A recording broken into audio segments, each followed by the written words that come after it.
I am Commander Shaun Ferguson, S-H-A-U-N, Ferguson, F-E-R-G-U-S-O-N, Commander of the 2nd District New Orleans Police Department. We're here this afternoon to discuss an incident that was reported to us on last Thursday, December 14th, 2017.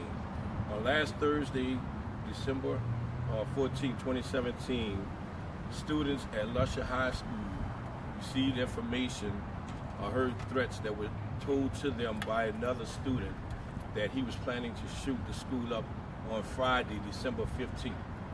Upon being told these statements by this individual, the students immediately notified the staff and administration at Lusher High School, who then in turn immediately notified us, the 2nd District. We then obtained a warrant for this known juvenile's arrest for terrorizing threats against the school.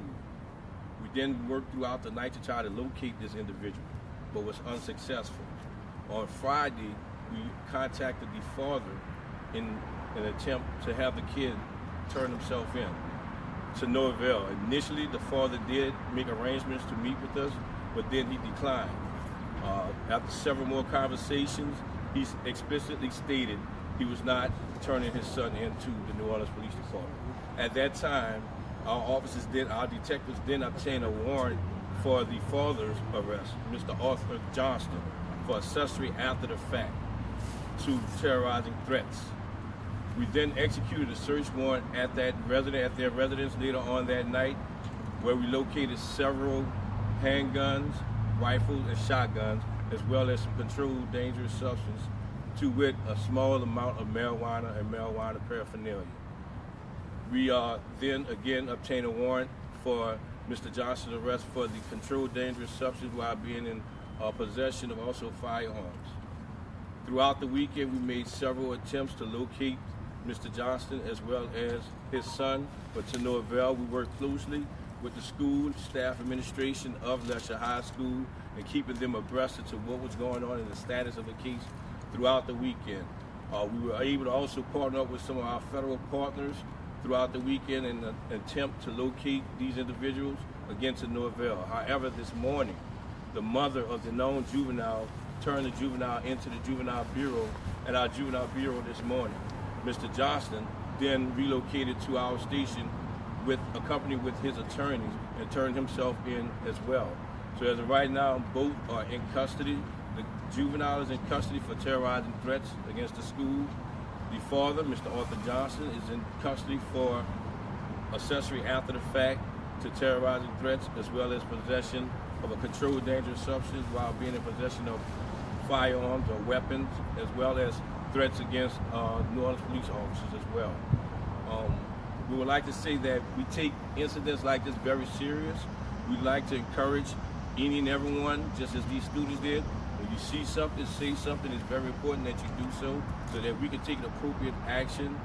We do anticipate when we are given this type of information, we reach out to the parents and our lawyers of students or individuals partaking in any type of criminal activity to work with us in getting this person off the street. This is a very unfortunate incident.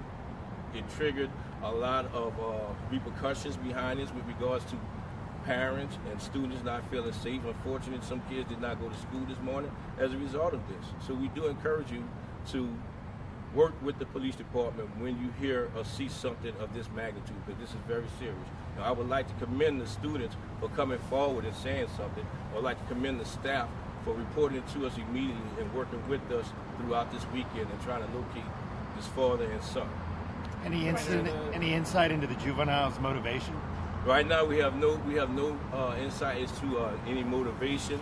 We do believe that the threat has been contained. We believe he was acting alone. We do not believe that there's anyone he was planning to do this with at this point in time.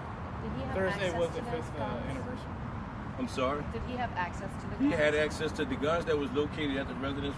We believe are registered to the father himself. So definitely by he living in the house with his father, with his parents, he had access to those guns. Do you know if anywhere in his... Anniversary of the Newtown, Connecticut shooting, is there any reason to think that the force would Again, at this time, we have no reason to know what's going on or what his reasoning or rationale with making these statements, or what was the purpose of him making these statements at this time. Did he have possession of any of the guns, like in his room or anything like that, or was it just by nature of them being in the house? They were throughout various rooms within the house. A few air rifles were in fact in his bedroom also, but the other weapons were various rooms several rooms throughout the house. If you could speak to this, how you dealt with the situation at Newman High School, and it seemed like the parents cooperated. How unusual and unique it is that you had a father essentially refusing to cooperate, and I guess in essence harboring his son who was a fugitive. Yes, I mean it was very unfortunate that he would not cooperate with us. We encourage all parents, all students, all citizens, period, to just work or cooperate with the New Orleans Police Department. This is a public safety threat that is at a large magnitude, and we see what has been going on across the country. So we cannot take incidents like this very lightly. So, it was disappointing that he did not cooperate.